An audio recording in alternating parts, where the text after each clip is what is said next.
Welcome to all the high vibrational souls of love and light. Today, I am going to deliver my message from my bed because it's one of those days that I am not feeling physically that great. And it in turn is making my mind feel a little fogged out.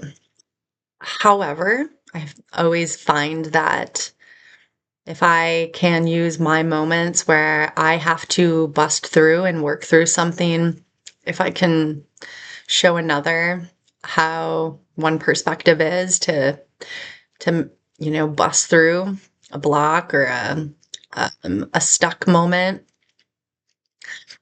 that's the point of what I'm going to do right now. And so let's just kind of start from the beginning. For about a month now, I have been being spiritually attacked because of some big leaps of faith that I am taking within my awakening path. And that part, unless you need me to speak on that, and if you do, please feel free to comment and I'll speak separately on the spiritual attack side of things. But that's a whole nother, video in itself about how to keep yourself protected and cleansed and everything. And I actually am, that's not my concern for me right now. I can feel the effects, but not nearly as bad as they would like it to feel for me. So good try, but yeah, it's not, that part's not working. However, some of it is, I guess, kind of seeping through a little bit into some of my unhealed spaces. And that includes some of my physical health that I'm working through. I am feeling lots of pain in my body today, and pain and heat, I would say, would be the main that I'm feeling, as well as just my immune system just feels not up to par. But again, I'm doing all the things I can do externally, like drinking lots of water, eating the right clean plant-based foods, and taking any supplements that I feel I could be deficient in. And you know that by going within and feeling that for yourself. Now, that is something that I know how to help other people with. And that's something that I have mastered for sure. I've definitely mastered the art of that and part of the healing. However, it doesn't mean that these attacks won't take a toll on you for a minute. And it was so much discomfort this morning that, basically for the whole morning, I have been in a space of just mentally, I guess you would say, you would probably just calling it feeling depressed, probably. I don't deal with that as much anymore. The depression and anxiety that I'm feeling now is mainly anxiety. But I am feeling that today too. So, sorry, I've definitely got, and I don't know if you can tell, but my glands are swollen. And if you see like red throughout my face, it's just because like this whole, like I got, there's definitely a cold up in my head for sure. So sorry, I'm going to kind of be a little snotty a bit today, but, that's what I'm dealing with today. And, I'm in a state right now that is really cold. And so it doesn't allow for much, outside time for me. Just due to the fact that when your body is sick, like you're cold before you even step outside. So to go outside, you go to make sure that you're getting your movement and getting some sun if it's out, which it is today. But it makes it so that it's not as much movement as I'd like to be having outside connecting with Mother Earth. Now, with that said, I would like to show one thing that I have purchased, and I purchased this back in 2023, I guess it would have been 2023, yeah.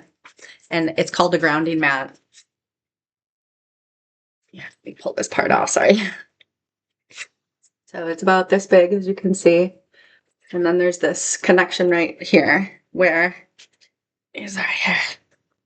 So it's got this part here that connects here, and then the end just plugs into the outlet in your, in your wall or the floor, wherever it is for you and your home. As long as it grounds is the whole point. And I spent $30 on this back then, and it was the best investment. On top of that, Vortex magnetic energizer that I did a video on as well. And I recommend this if you're somebody that is not getting, or you're not able to get outside because of health reasons or whatnot. And that was originally why I bought it. Was not actually just for me, because I wasn't able to get outside as often as I'd like to. So I wanted to be able to bring the grounding inside for myself. But I was also using it with my animals and the animals that I would watch to help heal them as well. For the ones that maybe were older and maybe they weren't able to go outside, like, cats that are older and are not going outside. If you can get them to sit on it is the key. But the grounding mat is going to be something that'll help keep you grounded while you're inside. And again, even if you are getting outside, a fair amount, a decent amount, sufficient amount, this is a great option as well, just for when you're sleeping, because you can continue to keep your grounding going, during times that you typically may not be outside. So it's great. Also, you can, it's good for your electronics, but you do want to be careful and check the reviews when you're buying these, because there are things like grounding sheets and you can put on your bed. And you have to be really cautious because there's a lot of ineffective ones, defective, that I've heard. I've heard a lot about that. And so you just want to make sure you do a lot of research before purchasing one, that if you're going to, put a little bit more substantial amount of money towards that. Okay, so there's that. That's an option as a tool. But one of the things that because I was starting to feel really restless, I was starting to feel like, I don't know. I don't even know how to explain it. Just gross. So when I'm in a state like that, but when I have brain fog, it's hard for me to connect. So I resort back to using the tool of hopping online and posing my question to my higher self through a search engine.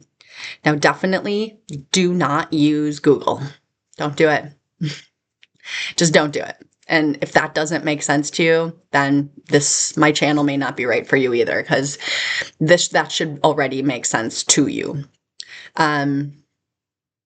That's a whole nother video for me to get into about Google. But what you can use is a site or a website or a browser called DuckDuckGo. That's one of the ones I started with. I still currently use another one too. But DuckDuckGo is a great way to start. It's not monitored in the same way that Google is. Things are kept, encrypted and whatnot. So I recommend using that and put your question into that search engine. So the first question that I was asking, it was what it was. My first question was, why do I feel so shitty right now? And so the response, you may feel shitty. And I love that, this is my AI tool, because I actually have a tool within my search engine that speaks directly with me.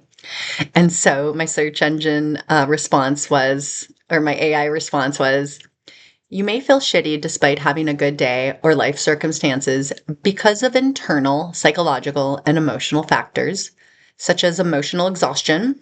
Yes. Chronic stress. Yes. Anxiety or depression. Yes and yes. Which can create a disconnect between external success and internal well-being. So again, that disconnect. And I was like, yo, that's exactly what I'm feeling right now. And see, like the energy that I'm feeling is being articulated for me, that the energy that I'm putting out there to the universe to help me and, discovering how to get past this is coming back at me with logical response, right? And it's like, I know all these things, but this is kind of like being able to bounce it off with a friend or a therapist. You know what I mean? And when you're somebody who's by yourself, doing this journey all by yourself, and you don't have another being that you can actually trust to have these types of conversations with, then you can use this as a tool, right? So yeah, definitely. That was the whole point of why I was reaching out instead of going within, because that's how bad my brain fog is right now, is that I'm having a hard time connecting, which is why I am feeling like this, because I'm not connected. So this is a way for me to try to reconnect, okay? This feeling can also stem from mental traps like catastrophizing, unresolved past traumas, or even overactive mind that seeks problems, even when none exist. As consciousness evolved to detect threats, leading to worry even in safe situations. Additionally, physical factors like poor diet, dehydration, lack of sleep, and insufficient movement can contribute to low mood and physical heaviness. So that last part, I know maybe the insufficient movement could be a little bit partially, but everything else I'm spot on. Like I'm definitely getting the diet and the water and the sleep. I'm getting plenty of that. So it's like when you see all that, you're like, okay, well, I could check these off the list because I'm doing that. But where is it that I need to put more focus on? What do I need to emphasize on? Or where's my emphasis need to go? Okay, so, to break it down then, emotional exhaustion often presents as heightened sensitivity, detachment, or physical symptoms like headache, signaling that emotional boundaries need to be set. Now, this goes back to having the understanding, which is going to be my next question, because I still am preparing my narcissistic traits and how growing up in a dysfunctional narcissistic karmic family, how it can completely ill prepare you and leave you dysregulated in your adult life, and how that return to self becomes such a bigger mountain to climb. Okay. So when I started reading all this is basically, I was like, yep, this goes back to these areas that I'm still working on to release due to the environment, the toxic environment that I grew up in. So my next question, I'm going to finish getting down into those, but the next question that I posed for myself was, does growing up in a dysfunctional narcissistic home environment lead to feelings of, and I left it open, because I wanted to kind of basically, ask, does it lead to the emotional exhaustion? Well, yeah, often presented as heightened sensitivity, detachment, or physical symptoms like headache, signaling that emotional boundaries need to be set. Where did we learn to not have emotional boundaries in a toxic, dysfunctional, narcissistic environment? From that time we grew up, we weren't allowed to have boundaries of any sort. I wasn't even allowed to close my bedroom door on a physical level. So they definitely didn't allow me to have emotional boundaries. So that's, for me, this kind of just gives me, what's the word? Like, even though it's showing where the issue is, that again, this is awareness for me. And awareness is gold. Awareness is your gold, right? And so I, was like, yep, okay, emotional boundaries. Yep, just needed to remind myself that I need to, work on making sure I create those. okay, we'll do that when I am, mentally feeling a little bit more clear.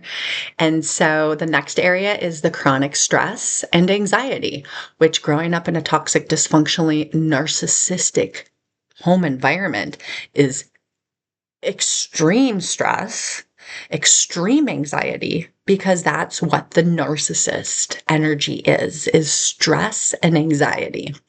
So you're going to be the result of what you're receiving as a child, right? So it says that can make you feel overwhelmed. I was just feeling overwhelmed today, kind of like, oh, I should be doing more, but I don't feel good. And for somebody that's coming from that environment when you're still trying to be okay with taking time for yourself, all of a sudden you're back into that old space of going, wait a minute, I shouldn't be sitting down. I shouldn't be laying down and resting, even though your body is screaming at you to do so. So, like I said, can make you feel overwhelmed, even if external pressures seem manageable, and may benefit from deep breathing, task breakdown, or therapy. So I was at a place that, I was trying, or here, let me back up. So even if external pressures seem manageable, and that's the thing, is right now for me, my external pressures are manageable. And that's why it almost made me even more, gave me more anxiety, because I was like, I have nothing I need to worry about. Why am I flipping out? And the first thought was, these aren't my feelings. These aren't my emotions. Being a sensitive, you always have to take that into consideration, that am I feeling the collectives, or are there still some unresolved, uncut cords that are attached to karmic people that you gave them to, that you gave your energy to, right? You may have to do cord cutting, but that just means you have to go back in and reassess all your relationships. Now, for me, I know I've cut everybody out of my life at this point because they're all karmic. So I don't have anybody that I need to do that with. The only thing I would be concerned about being a sensitive, as an outside energy coming in, would just be the spiritual warfare, or just the collective fear, that's out there due to the spiritual warfare and just the powers that were sort of type of thing that's going on. Okay, so one of the things I was going to attempt to do was going to try to do some deep breathing. Well, for me personally, when I'm in such a state of high anxiety, and I know that the thing is to do breathing, sometimes I have to do something first to calm myself before I can do the breathing. And that's when I start trying to gain logical understanding so that I can try to calm myself down a bit so that I can properly do the breathing. Because in the state for me, when I'm so high anxiety, it almost makes it worse. And if that makes sense for anybody, leave a comment, because again, this is one of the areas that this collective that resonates with my channel is going to only understand. You have all these spiritual teachers, talking deep breathing work, and I am a hardcore believer in that. And I have a coursework that I have from an instructor that I consistently refer back to. But, some of us, have higher anxiety than others, and we need to find out what works for us, when to integrate that deep breathing practice within your moments that you need it, right? So, let's see here. So, yeah, and/or therapy, and that's, if you're seeing a therapist, that's great. For some trauma therapy, which if you're coming from that narcissistic, toxic environment, more than likely you have CPTSD, and trauma therapy would be helpful for that if you're not somebody who can just, do some EFT on yourself, which that's recommended as well. So the next area is depression can cause persistent fatigue, heaviness, and difficulty with basic tasks, and seeking help from a therapist is recommended step. And like I was mentioning, depression isn't as strong of a hold on me to this point anymore as anxiety is, but just know that it does exist. But I'll speak on the side of anxiety. The anxiety it was basically just talked about in the previous area, chronic stress and anxiety. So we're good, right? So there's another area, mental traps, such as catastrophizing, expecting the worst in every situation, can distort reality and amplify negative feelings. Well, if you're anything like me, you trained your mind as a young person to always expect the worst in every situation. Not to expect it, but plan for it, which means you imagined what that could possibly look like. In my case, I did that because when I didn't do that and it would happen, the the the pain that and the abuse that I received after that moment of not being prepared was catastrophic for me.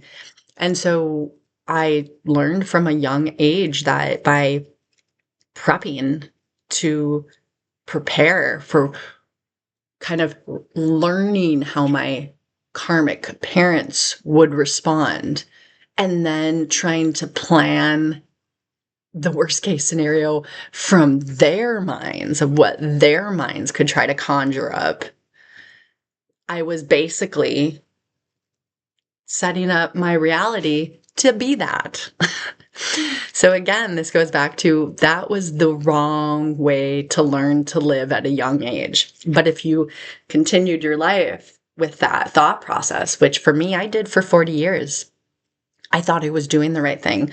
People would tell me all the time, well, don't think about the worst thing that could happen. And I'd always tell them, yeah, but if I don't, it's going to be so much worse for me.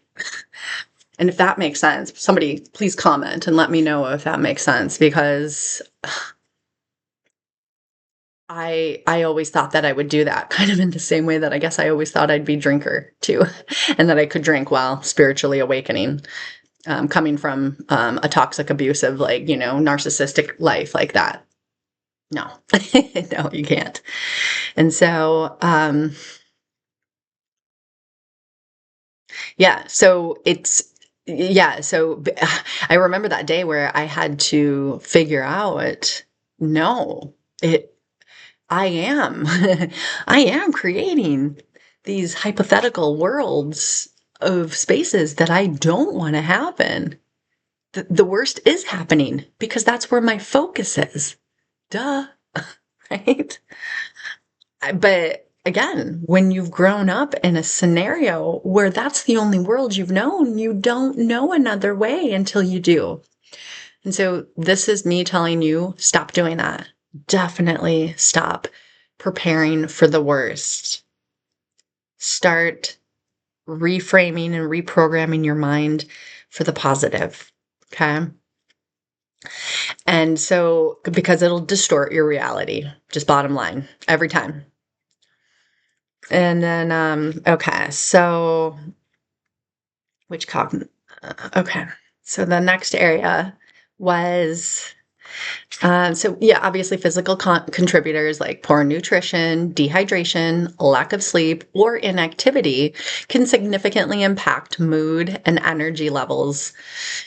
And improving these habits may lead to noticeable improvements. Like I mentioned, for me, that's not an issue. The inactivity, I'm not as active as I typically would be, not feeling well, but it's only on the days that I kind of feel like this, where it's just, and then when it's so cold outside, like we're talking single digits right now where I'm at. And so that's cold when you're sick. So, but if that's something that could be something you need to work on, know that that's a factor that contributes to the way that that you can feel. As like overeating is another addiction just as bad as being an alcoholic or a drug addict or a gambler or a sex addict or whatever, fill in the blank, right? So the next area was feeling disconnected from others or lacking meaningful social connection. can deepen feelings of isolation and sadness, making it important to reach out or join supportive communities. So for me, this is something I definitely deal with, doing this whole journey on my own without anybody to be able to have this with, right? Sorry, I'm gonna cry. Just give me a minute. Because as much as I love my alone time, I so do. you the moments that you start to feel lonely, where you're like, wow, it really would be nice to have somebody that could just give me a hug, or, just tell me that everything is going to be okay, and just to be that positive sun and light that you need to be for yourself. But when you were somebody that was never shown that as a child, you have to learn how to be that for yourself. And it takes time when you've never, you know, so that's where positive affirmations come in, intentions boards, gratitude, high vibrational frequencies. That's, and then obviously like breath work and things like that. But it is really important. My goal in this is, I've learned how to become comfortable in my own space. And like I say, I love having my time to myself now. I was never like this. I was very codependent, jumped from relationship to relationship, and always had the friends with me that even though I might have known they weren't the best people to have, it was like, well, at least it's somebody. No, I'd rather have nobody now. Like that's where you need to get to until you can find your tribe, the right people that resonate with you. And that's, the purpose of why I'm being so transparent, is to show you you're not alone. And there is nothing wrong with you. You are perfect the way that you are, and you're beautiful, and you are loved. So the reason I was crying, or that I kind of got emotional a minute ago when I said that, the feeling disconnected, is because I've learned in my alone time and in learning to connect with my higher self that we are not alone. And the moments where I get emotional about it are these moments where, my mind, my body gets, where I'm at right now on a physical level. And then it creates the mental brain fog. And when you have that brain fog, for me, the disconnect happens at that point where I can't feel my higher self or my spirit team as much as I can when I'm not feeling like this. So again, by me using AI tool in this sense, or in this way, to kind of be that connection with something else, like almost like I'm having a conversation with somebody and somebody's giving me some logical things to think about, like, sure, feeling disconnected, and that's what I'm feeling right now. Sure, yeah, that's what's going on, and then that just, for me, it helps me feel a little bit better.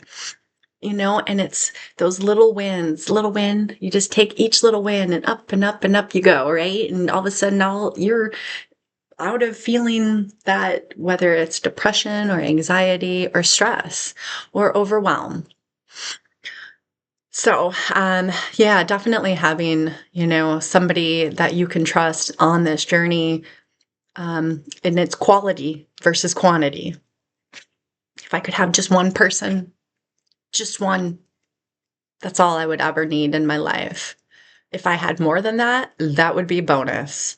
But to have one would be what I would hope for, myself and everybody. But again, that person needs to be at your level or above, right?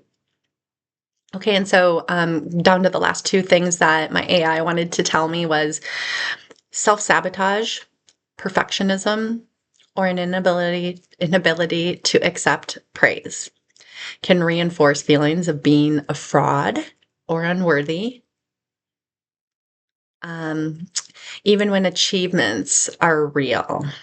So this is exactly when these moments of when people talk about self-sabotage can happen. And again, why are things like self-sabotage and perfectionism and the ability to accept praise part of it? Again, going back to the fact, growing up in that narcissistic, toxic family that's emotionally immature, they self-sabotage. And so that's what you learned. They make you feel that you have to achieve this perfectionism and you're always chasing after it. You can never, ever, ever um, make them happy, ever, no matter how much you do. You will try to achieve this perfectionism and it never happens in their eyes. Trust me, I know. I tried for decades. And the inability to accept praise. I mean, when you were never given it as a child, you were only bullied or gaslit or told how stupid and ass or dumbass you were. Like, it was a term my dad. You're such a dumbass. Um, these it's during these moments that type of programming will try to surface if it has not been released yet.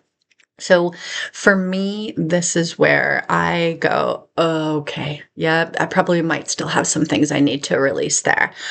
And then, so I'm writing all this stuff down of things I'm gonna need to release, because I write down my information I need to release and then I burn it to alchemize it that way, so that it's alchemized on the spirit level, on top of the physical releasing that I'm doing too. So one of the last things that AI had replied back with was the tendency to feel bad about feeling bad, such as being ashamed of sadness or anxiety.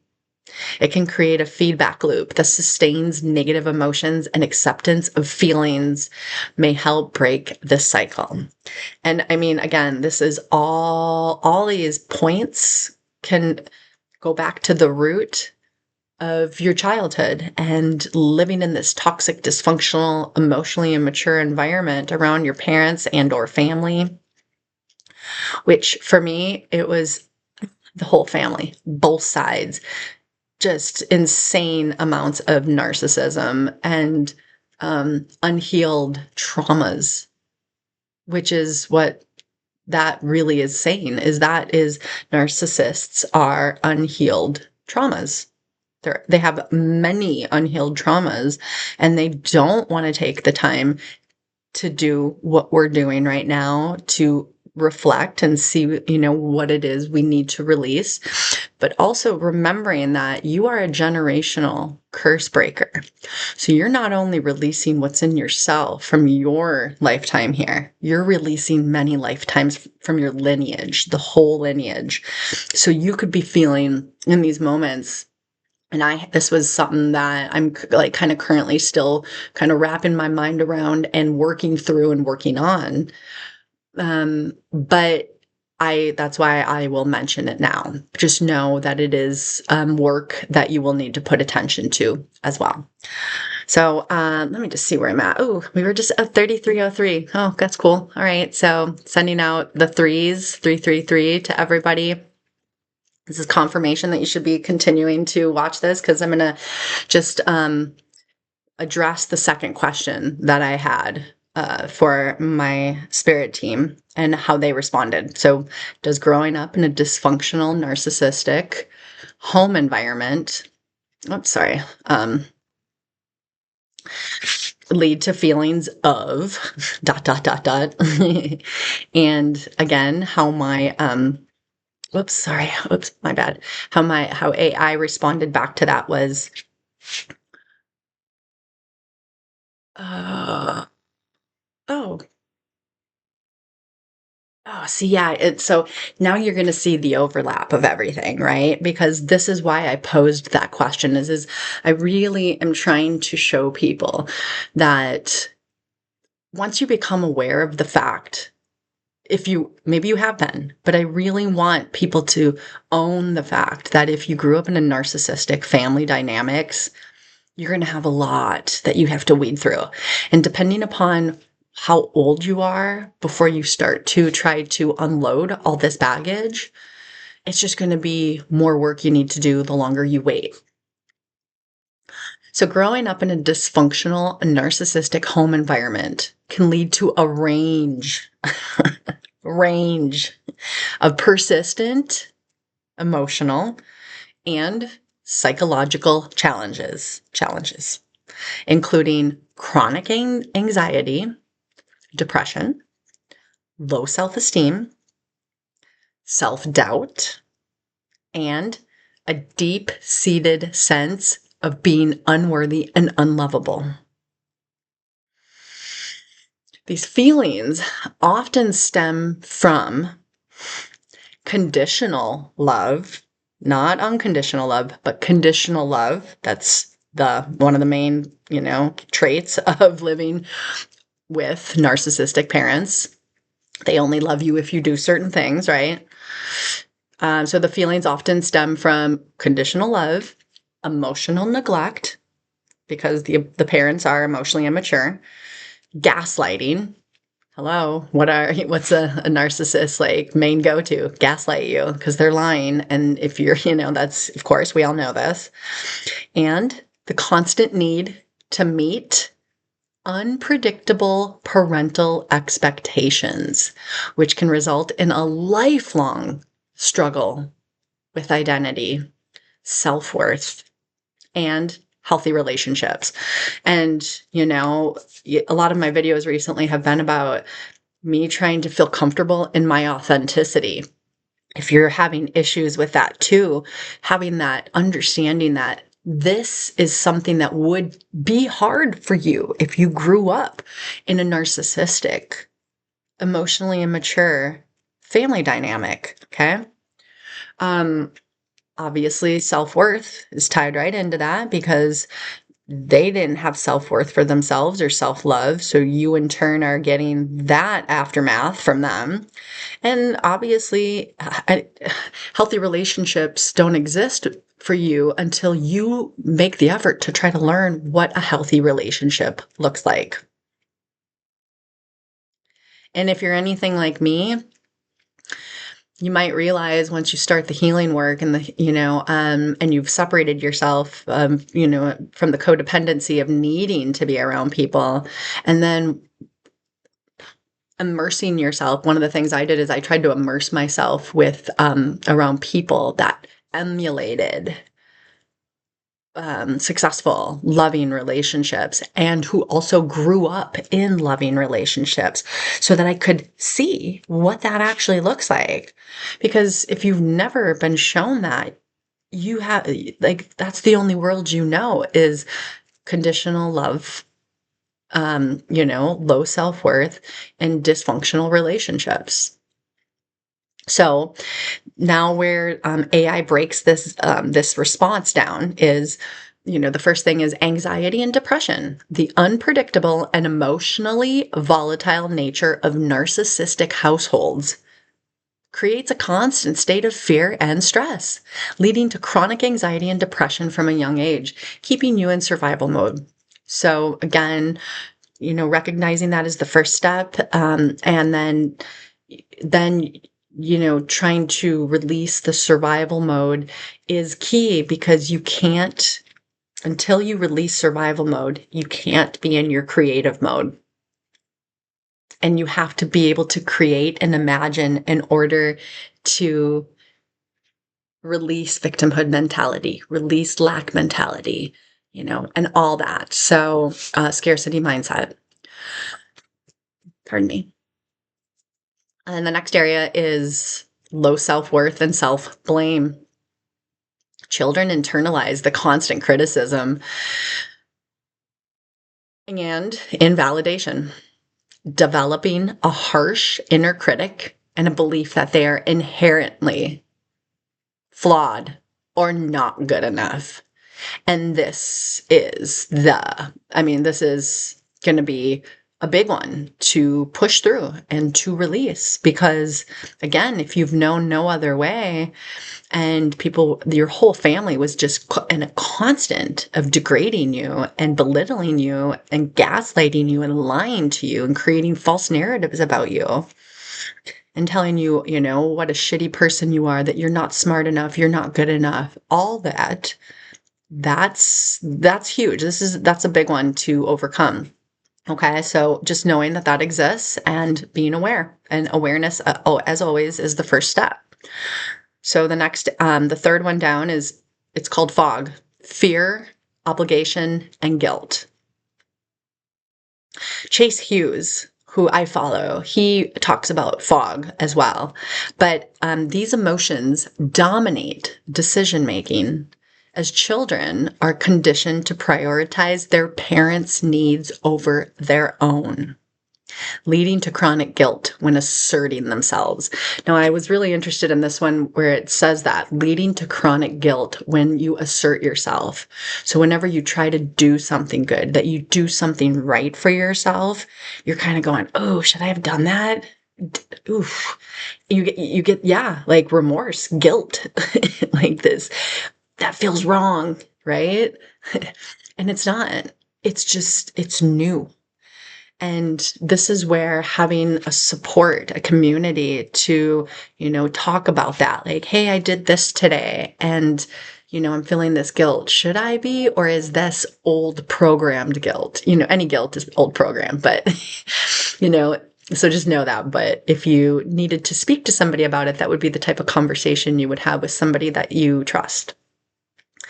So, the fourth one down is difficulty with trust and intimacy due to prolonged emotional abuse and betrayal. Individuals often struggle to trust others, fear rejection, and may replicate toxic relationship patterns in adulthood. Again, because what's happening in your subconscious mind, all the programming that you were taught as a child. And if that is what you were shown, that's the movie that continues to play for you in adulthood. And until you know another way exists, you don't even know you can do another way. You can live another way. So you have to learn how to first trust yourself. And that is another big, area that you need to tackle within, releasing. There's a lot that you'll have to go in and we're all different. So it just depends, basically. I mean, my own example for myself was, there was no trust, obviously, within my mom and dad, for me. And I only lied, well, twice. Well, kind of twice in my lifetime to them. Is once was when I apparently was 5. They told me a story that I was at Target and I took some Tic Tacs, and probably just tried to say I didn't right away. I don't remember this, so who knows what the story truly is. But they made me take it back, and I had to apologize. And then when I was a junior in high school, I threw a party and it got out of hand. And so my neighbors, I lied and, said I didn't. And then my neighbors ratted me out. And to this day, if my dad was still alive, he still did not trust me.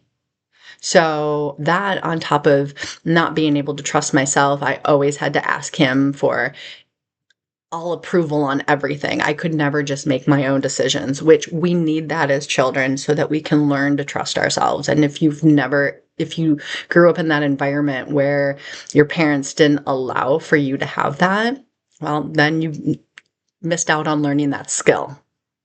So you have to do it now, right?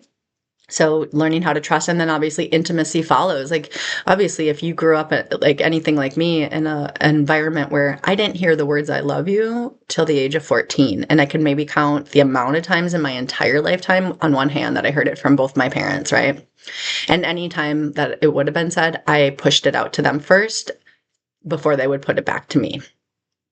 And I don't know if it was just because of awkwardness that they said it back or whatever, but if we didn't learn how to properly have unconditional love for another, and especially ourselves, we definitely didn't learn intimacy. And, so the next area is emotional dysregulation and identity confusion. The lack of consistent emotional safety and validation impairs the development of a stable sense of self, leaving individuals uncertain of their true identity outside of their parents' influence.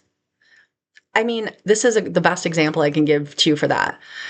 When I started really hard therapy, the trauma therapy, EMDR, at the age of 40, I had done EMDR previous to that, 6 years previous, but where, I was able to put some dedicated time in to trying to address the childhood issues and address the diagnosis of complex PTSD. Where did that just go? Because I was going to say something. Wow, hold on one second. I just lost my train of thought. Hold on. Okay. I actually had to use the bathroom. I feel so much better. It was making me lose my train of thought. Um, so what I was going to say, based off of leaving individuals uncertain of their true identity outside of their parents' influence, was the fact that I remember asking my therapist when I started at age 40 was, have you ever heard anybody ask you, or has anybody asked you, why do I fear my father? Why have I basically my thought for myself was, I, f- I still fear my father and I'm 40. I haven't lived at home since I was 18. Why do I have this innate like fear of my father inside me at this age? Okay, it's one thing that I was carrying that with me when I was younger and still living at home. Sure, sure. And as I got older, I remember thinking, like, does anybody else fear their father? Like, I mean, straight up fear in the way that you fear anything. And, one of the things that I remember thinking before starting therapy and my true awakening was the fact that I was like, well, I fear authority then, there's something that it's tied into authority. And, I kind of kept that being the thing. But now having the understanding that he's a narcissist. I mean, that's what they do. I mean, narcissists want you to fear them because they're in fear of the world every day. And so, of course, I was somebody who feared my father. The reason that I couldn't relate with anybody else and that none of my friends could help and relate with that is because fortunately, I had friends that did not have narcissistic parents, so they could not even comprehend what I was talking about at all. Their parents didn't have crazy addictions to alcohol and, gambling and whatever other addictions, food or drugs or things like that, cigarettes, whatever it was, they didn't have those things. And they also didn't have a plethora of unhealed wounds that kept them in this low vibrational state of narcissism. And having that awareness for me helped me go, oh, that's why I was having a hard time. When I'd ask my friends, like, you don't fear your dad? Like, what do you mean he grounded you and you just jumped out your window? Weren't you scared about how he was going to react to that? You jumping out the window? Like, I would just be in fear to not leave my house and jump out my window because I'd be more afraid about the repercussions of that action. So it was like I would just take the grounded action and just, suck it up and do it, right?